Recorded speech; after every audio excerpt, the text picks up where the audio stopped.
James 5:16 says, "Confess your sins to each other and pray for each other so that you may be healed."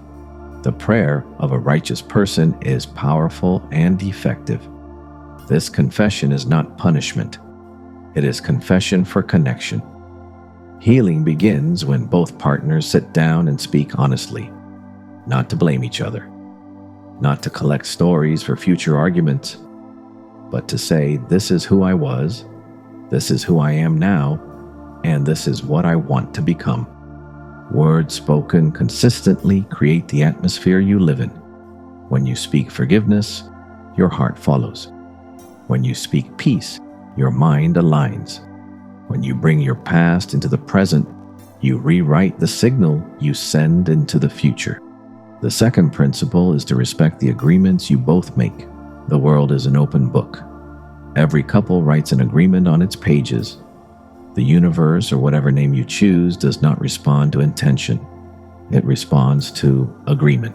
Agreement starts with honesty and continues with alignment. When two people sit down and sincerely agree on something, that agreement sends a signal.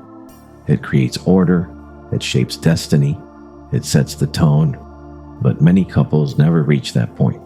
They are too busy hiding, competing, or avoiding. They work against each other instead of with each other. This is why so many relationships end before they begin.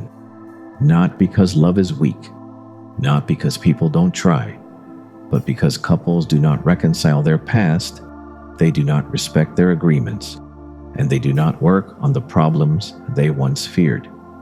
A relationship starts with two hearts, but it is carried daily by two choices. If both partners rise, the relationship rises. If both partners fall, the relationship falls. If one rises while the other remains the same, the relationship stretches until it tears. Unity is not automatic. It is created, shaped, and protected when both partners agree to it. When two people walk the same path with honesty, intention, and agreement, the relationship doesn't just survive, it transforms.